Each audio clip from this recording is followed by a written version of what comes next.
A drink of something before I get started. These type of videos are not easy to sit in front of the camera and just be vulnerable, and it's just me, and I'm not eating anything, and I don't have anybody else with me. It's just me and the camera. Sometimes it could be easy, but sometimes when you're like really, you know, exposing yourself and putting yourself out there, it's like really hard. So if I kind of seem a little weird, or like if I'm thinking a lot or stuff like that, it's just because these are like real life events that I'm about to share with you. And it's just, you know, it's just hard to go through, and it's just hard because, you know, you're not reading a page out of a book. You're just telling your story. So, you know, it's a little hard because you're going through the emotions that you felt at that moment. I don't know if it's like that for anybody else, but I know when I'm telling, you know, when I'm telling a story of what happened to me, or I'm talking to somebody and telling them what happened to me, which I don't get to do a lot. So that's why I really love doing these videos and sharing with you guys, because it's like it's like a release. It like really does help me. And I love the fact that when I do these, I get a lot of feedback of people telling me, thank you for telling your story. I understand you now. And, you know, I've been through the same thing. Or people even message me, which breaks my heart, that they're going through the exact same thing that I'm talking about right now. So, you know, I love that I get to help people in the process through my story, you know, or people that have gone through it and are like, oh my gosh, you know, I went through the same thing. I felt like I was the only person that went through that, or I was the only person that, you know, went through that. And I'm happy that I could see somebody else putting it out there, you know. But yeah, so just those things before I get into the story to let you guys know. Another thing I want to let you guys know is that when I speak about my childhood and things I've been through, I don't feel sorry for myself. I don't want anybody else to feel sorry for me. I'm just saying it just, you know, as therapy for me, and to also maybe help somebody out there. You know what I mean? It's not for me to sit here and feel sorry for me. I don't dwell on things. This is simply for people that may need it out there and that may be going through it. And if you're not going through it and you've never been through it, maybe to open your eyes on things about what other people went through. And then not only that, but, you know, maybe you have been through nothing. And this is simply for entertainment for you. This is like a book. This is like me reading a book out of a page for you. Because I know lots of people like to read books on, you know, things that people have been through and stuff like that. Real life books. And it's entertaining for them, and it opens their eyes on things. So don't think that I'm sitting here trying to get sympathy or anything like that. I'm not. I don't want it. I'm a grown woman. I'm about to be 30 years old. I'm 29 years old. I have 2 children, and I am way over the situation. I'm an older woman now. It's not anything to dwell over. It's just to, you know, some people may find it entertaining and some people it may help, and that's it. That's mainly why I'm doing it. And because this is my channel and I could put out there what I want to put out there, okay? So without further ado, because I've been talking for almost 5 minutes now, but I just kind of got to explain things to people because people might take it in a different manner, and just to know where I'm coming from before I get into the story. So let's get into it. So this story time is going to be talking about my life and some of the things I went through when I was younger. One of them being being taken away from my biological mother for being beaten. Basically, she beat me. And you know, I'm gonna stay strong through the whole thing. it may seem, I don't know if what kind of emotions that are gonna come out of me when I say this, so just bear with me. Yeah, so, you know, I just like, I just kind of like go through emotions as I tell the story, okay? I just kind of like feel it, okay? So I was maybe around, where do I even begin? I was maybe around 10, 11 years old. I was in junior high school. I was in 5th grade, and I remember, you know, at that time in my life, I remember always being very nervous, always being, you know, just never knowing what tomorrow was gonna bring, where I was gonna be. Was I gonna be with the woman that raised me? Was I gonna be with the woman, my biological mother, that wasn't very stable? Was I gonna be in some type of situation that she would put me in that was very uncomfortable for me?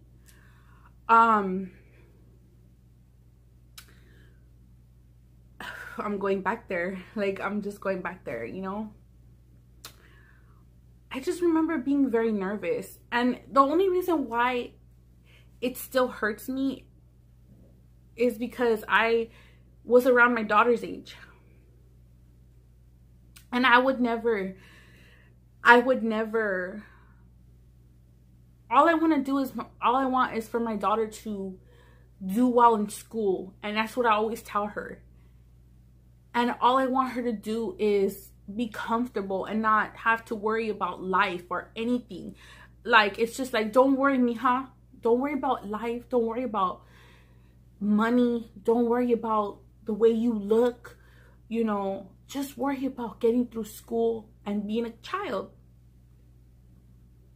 That's how I raised my daughter. So, you know, that's what I want for my kids.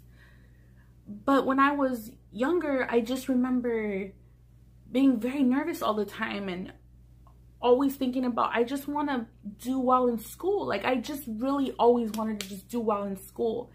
And my biological mother was always pulling me out of school, always, you know, pulling me out of school and having me worry about adult things that I shouldn't be worrying about. I should be worrying about school. I should be worrying about doing well in school.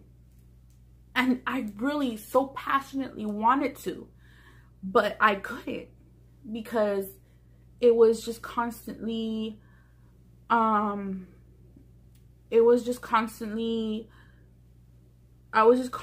having to deal with the issues that she was going through. And she kind of just threw them on me. I was back and forth between my biological mother and my aunt, which my aunt raised me from the time I was 6 months old. She took me from my mother because my mother was unstable. But as I got older, my biological mother started having visitations. My aunt never had full custody of me. She just basically took me, and my biological mother was just fine with that, which I wish that she could have been stable enough to just, you know, kind of let her raise me and leave me alone. I would have rather her gave me up than to fuck up my life, than to fuck up my childhood, you know. I don't want to say she fucked up my life, because I'm not a drug addict. I'm not an alcoholic. I'm fine. You know, I'm good. I may very well could be, but I'm very strong-minded. I'm a very strong-minded woman. So, so around the time I was 10, I'm just kind of trying to like let you get a feel of what was going around that time of me being younger. You know, me and my brothers were just constantly having issues with our nerves. My brother got Bell's palsy, which that's where your face falls. My brother got a lot of things that have to do with nerves, hives, his hair was falling out, things like that. Like I was always constantly having panic attacks. Like I would have these attacks where I would just scream and cry and just scream, and nobody could stop me. Like I was just always having constant panic attacks. I started to rebel in school also because I was just not stable up there already at that young age. So I'm sorry, my neighbors. So around that time, I was going to junior high, and let's go to the day of, okay, so that day, this was, because this day is so prominent, and because I'm telling the story of this day that all leads up to this day, because this was the day that I had finally had it. This was the day that I was just like, I just want to go to where I'm comfortable, and I don't want to be here anymore, and I don't want to be put in the situations that she put me in constantly, and I don't want to be taken out of school constantly. I don't want to see her. I didn't want to see her anymore. I was fed up with her. Unfortunately, it wasn't the last day where it stopped. It was just the day that everything kind of just exploded. And I was just like, I'm going to tell somebody. Like, I'm done. I'm not going to keep my mouth shut. I'm not going to be quiet anymore. I'm going to fight. I'm going to fight for what? I'm just going to fight. I'm going to be a little trooper, and I'm going to fight. Mind you, I'm 10, 11 years old. So that day, my older cousin was staying over her house. And my older cousin, I'm going to admit, she was having problems with her mom. That's why she came, her mom kind of sent her with us. And the only reason, honestly, why my mom took her, like told her to come over there, was because my mom was a real big chismosa. So she just kind of wanted to hear what was going on with my cousin, kind of probably like just talk about her to everybody, because that's what she ended up doing, calling everybody. Oh, she said she's doing this, and she kind of just acted like she was there for her, and kind of acted like, oh, tell me everything.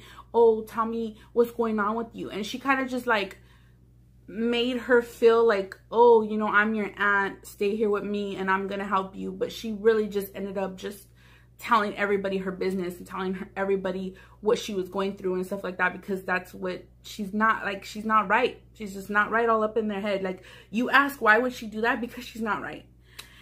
Anyways, but it was kind of like a comfort to me to have my cousin there, because I kind of had her to talk to, and I kind of had her to hang out with and stuff like that. And when I was there, so she was there, and we were kind of just hanging out, kind of just having like cousin time. She was older than me, mind you. She was like I was like maybe 10, 11, or maybe 11, and she was 11, 12, 13, maybe 14 years old. So she was like having a few problems, like, getting into smoking weed and stuff like that. But, all teenagers go through that. Not all, but, it's a teenage thing. You kind of like rebel when you're a teenager. So she was going through that. So it was nice to have my cousin there. Like, it was just nice to have my cousin there. And and it just so happened that we went to the same school, went to the same junior high. So she, I think she was 14, or maybe she was 13. I'm not sure, but we went to the same junior high. And that morning, well, that night, my biological mother was telling us, don't go to school tomorrow. You guys are not going to go to school. We're going to go wash, and then we're going to go to the swap meet. So my mom loved to go to the swap meet. My biological mother, she just loved to go to the swap meet, collect junk or whatever, or buy shoes or whatever she bought. So she was like, oh, we're going to go to the swap meet. We're going to go run errands. You guys aren't going to go to school. You guys are going to help me. And I was just like, I was kind of like, I didn't want to, but I was like, I'm going to have my cousin there. So I was like kind of with it, because there was some times that, you know, it's like you would rather be at the swap meet than be at school. You know what I mean? So it was kind of like, and then my cousin's gonna be there, so I was like kind of with it, you know? I was like, okay, you know? So then my brother kind of got wind of it, because my brother was going to the high school. So the high school was before the junior high school, walking distance from where we lived, my apartment. So it was a nice little walk. It wasn't too far away. So you walk to the high school's here, then you walk another 2 blocks, and that's where the junior high school is. So my brother kind of caught wind of us saying like, oh, we're not going to go to school tomorrow. And he was kind of like, no, you guys better fucking go to school tomorrow, because he was, no matter what, he defined the odds. No matter if he didn't have a ride, if it was raining, if it was cold, whatever, my brother always went to school. Like, he just always went to school. And he fought, like, you know, my mom would tell him, don't go to school, mijo, you don't have to. And he would just always fight to go to school. No, I'm going to school, I'm going to school. He was older, so he had kind of, you know, a more fighting chance, you know. And she always just favored the boys. Like, she always just favored my brothers. I'm the only girl. So she always just made it a point to show me that she favored the boys, even though they did go through a lot when they were younger and stuff like that. She just favored the boys. She just always told me that she never wanted a girl. She doesn't like that she has a girl. She's jealous that she has a daughter and stuff like that. She always made it a point to tell me things like that. So I just knew that I'm the only girl, and she made it be known that she didn't want a girl, and that I wasn't going to be treated the same as my brothers. So anyways, just, you know, kind of get a feel of what's going on. So kind of got wind of us saying that we weren't going to go to school, or my mom wasn't going to send us to school. And he knew that my cousin was having problems, so he kind of gave us a lecture like, no, you're fucking going to school. I don't give a fuck. You better not miss school. He kind of like tells my mom, they better go to school. You know, my cousin's having problems already. They can't miss school. So she was like, okay, you know, whatever. So then she tells us, look, tomorrow, you guys act like you're walking to school. Get dressed, whatever, you know, as soon as you guys act like you're walking to school. Because she knew when we walk to school, he's going to go into his school first. And we could always just turn around and come back home. Or like we could always just walk around the block and come back home. So she was like, act like you're going to school, get dressed, whatever. As soon as you guys get home, we'll leave to the swap meet. So we're like, okay, you know, my cousin was with it. And then, so I'm going to be with it. You know, I'm young, so I'm going to be with it. So I was like, okay, I guess. And my cousin was like, okay, you know, so we had this plan. So we wake up the next morning. My brother's like, come on, y'all gonna go to school. I was like, we're like, all right, we're getting dressed. Yeah, we're going to school. So we all walk together down the street. We all walk together and we drop him off at his school. And we're like, bye, brother, bye, brother. And my cousin calls my brother too, because we all family. So we're like, bye, brother, bye, brother. So he goes into school and we're walking. He's watching us. He's like, y'all better go to school. And we're like, no, we're going. And so we walk around and we walk straight back. We get to the house. And my mom is kind of like, you know, in this like hyper type of mood. And she used to take like energy pills to help her wake up in the morning so she could like do stuff, you know, run errands, go to Swami, do whatever she needs to do and things like that. Mind you, I didn't let you guys know that I had a little brother. So my little brother was like around 2 or 3 years old. I'm not sure how old he was, but I remember he was still in a pamper. I think he was still in a pamper, but he was a big boy. He was like a big 2-3-year-old little boy, like big husky little boy, like a big boy, okay? And, you know, I kind of never could tell my little brother anything, even if he was being a bad boy. Like, I couldn't tell him anything, or my mom would yell at me. Like, he was very spoiled when he was younger. So, you know, he could hit me, throw things at me, bite me, scratch me, and I could never say anything. Like, I couldn't tell him no. The only thing that I would do was kind of just run away from him, or just kind of like avoid him and things like that, because he was a little brat and he knew that he could hit me and I couldn't say nothing. So, you know, kind of like when kids fight, you know, and he was a baby, but, you know, but he was a little brat. Like, he would like throw things, and I was the same way actually when I was little. Like, I would throw things and stuff like that at my brothers, and but I got scolded for it. But when he was little, nobody could say anything. He was like just the crown jewels, like he was a crown jewel at that moment. Like, he was the little baby, he was a little boy, and don't tell him shit. Don't look at him wrong or I will smack you. Like, that was the way it is. Don't look at him wrong.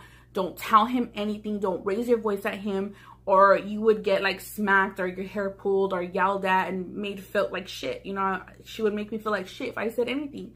If I told him don't hit me, if I told him don't scratch me, if I told him anything, I was hit or I was like yelled at to the point where I would cry. Okay, so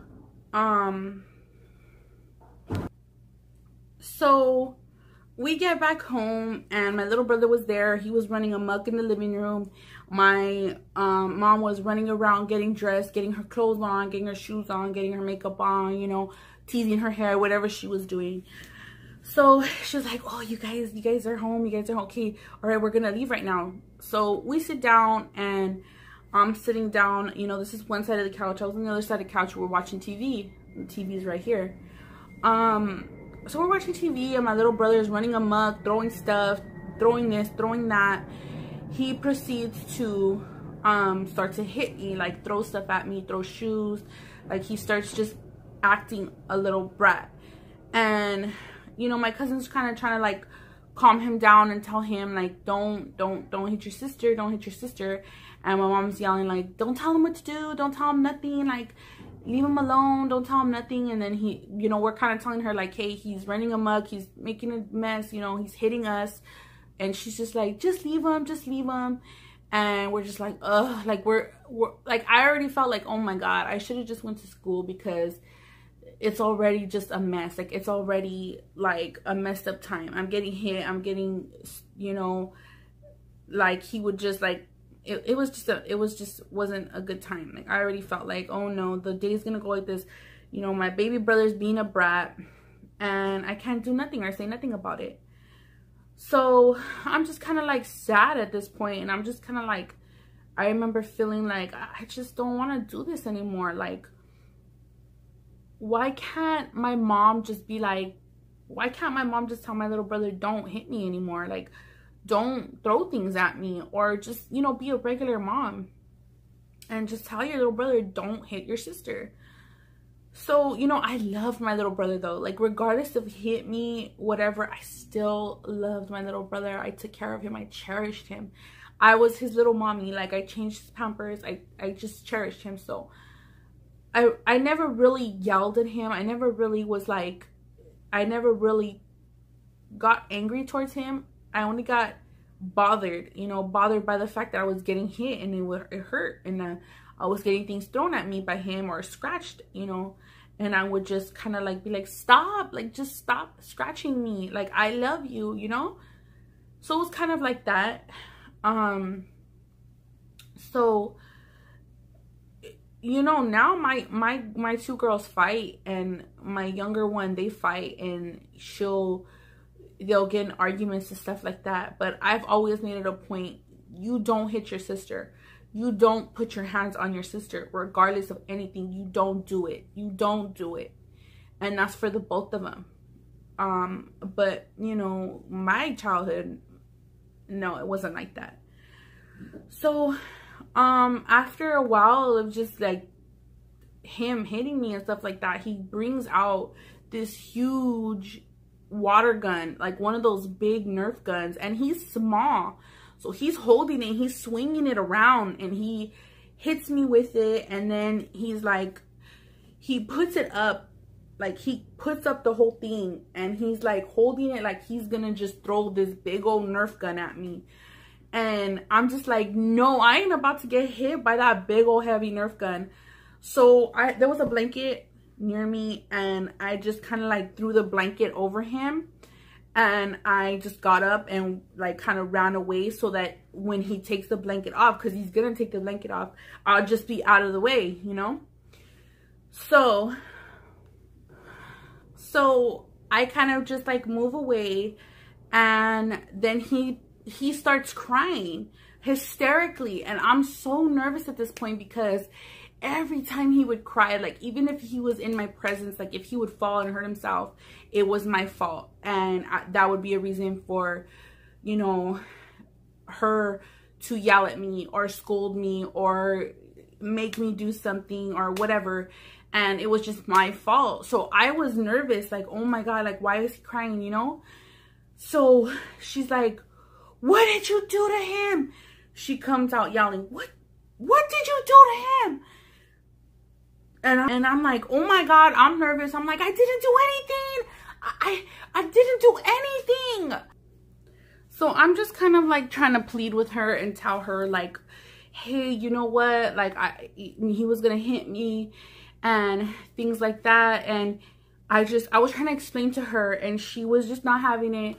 She starts screaming, you fucking little bitch. Like, you fucking hit him.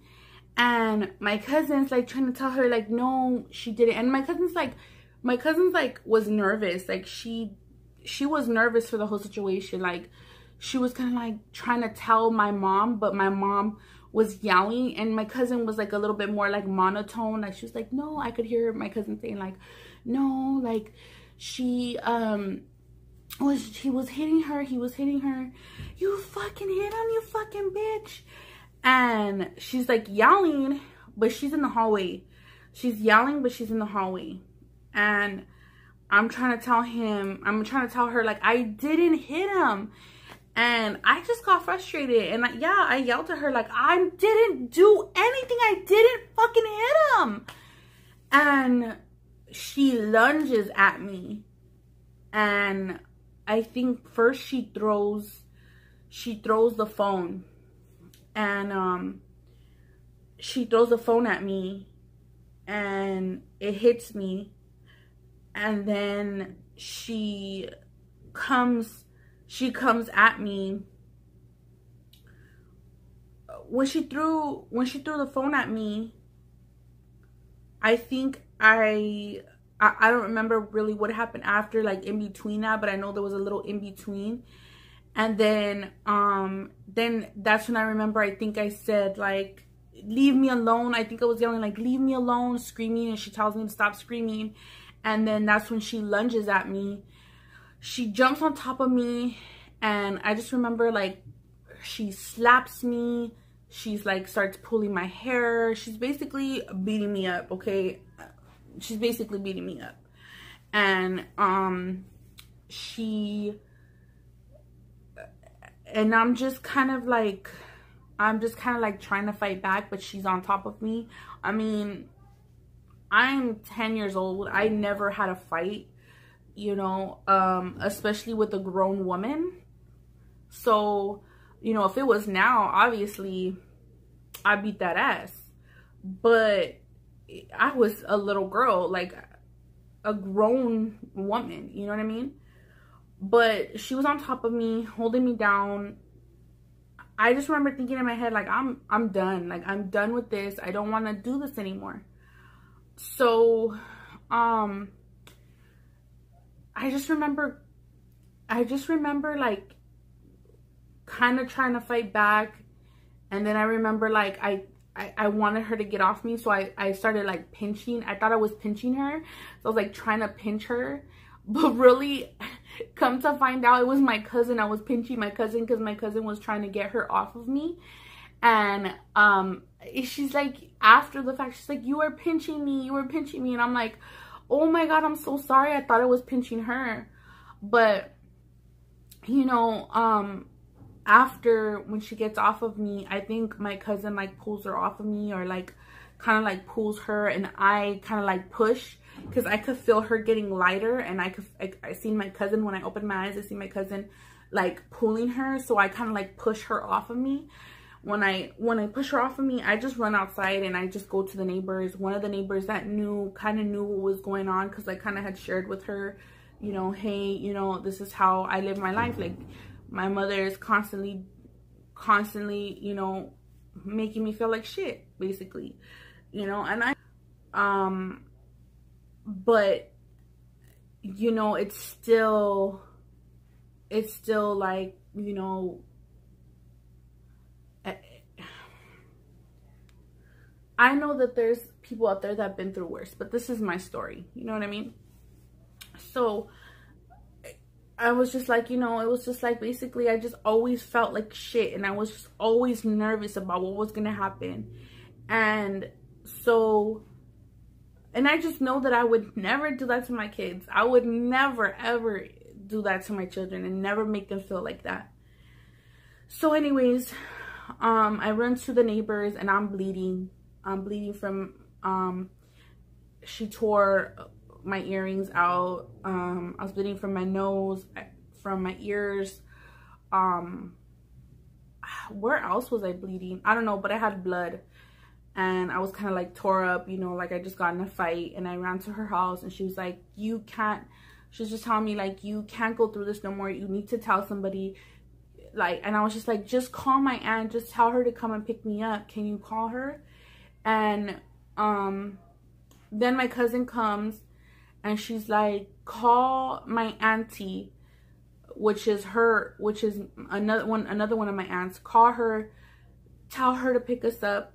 And I think she was trying to call my aunt that raised me, but my aunt that raised me, she wasn't there. We couldn't get a hold of her at that moment, so we called my other aunt.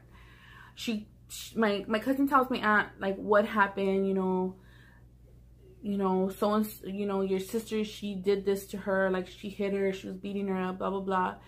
And I talked to my aunt. She's like, what do you want to do, mija? And I was just like, I want to tell the cops. Like, I'm gonna tell them everything.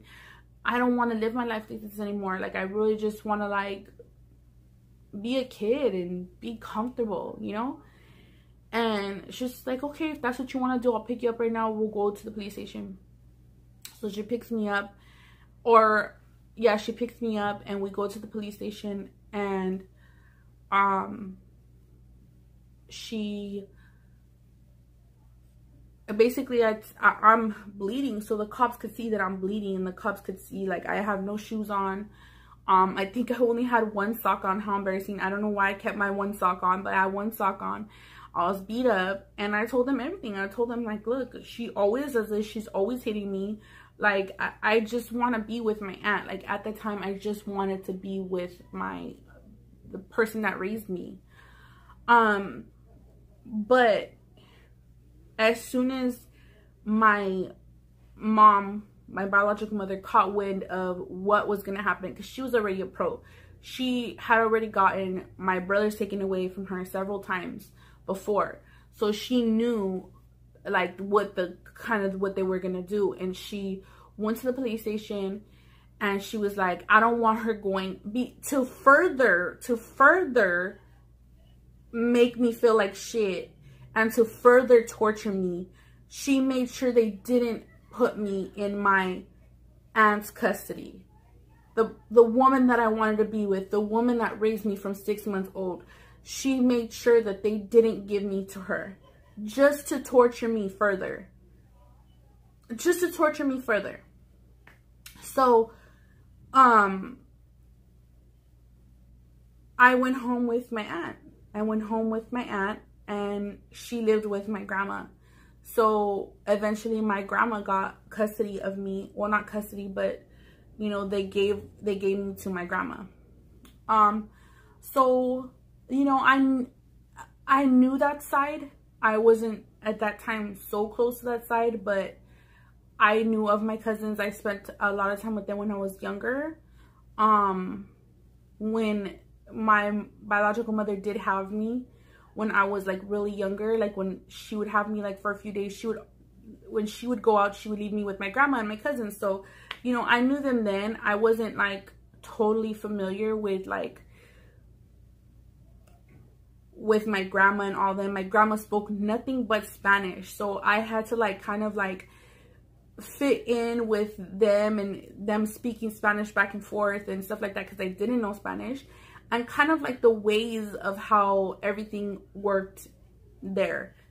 So that's kind of like what happened. She basically, you know, everybody was mad at me, my brothers, because they all got taken away. So we all got taken away. I didn't know that that was going to happen. Obviously, I'm a little girl. I don't know what's going to happen. All I knew was I didn't want to be with her anymore, and I didn't want to further go through what I was going through. But I remember my brothers kind of being angry with me, and I think she kind of like pushed that in their heads, and kind of like, because she was very good at manipulating people. She is a very big manipulator. So she kind of manipulated them into thinking like I'm a bad person. I skipped school. She told this whole story that I ditched school, and that's the reason why she beat me up, and that's the reason why the whole fight happened. Then there was another story where, that I ditched school, and then I hit my little brother with a gun on top of his head, which I would never do. Everybody knows that I had that little boy on my hip 24/7, taking care of that little boy. People thought that that was my son. I mean, there was a rumor going around that that was my son, that I had a baby early and that was my kid, because I had that little boy. They were always asking me, you always have that little boy, like what's going on? That's why they had called the social services so many times on us, because everybody seen me with that little boy on my hip. I love that little boy like he came out of me. I wanted to love and protect him, and I would never ever hurt him.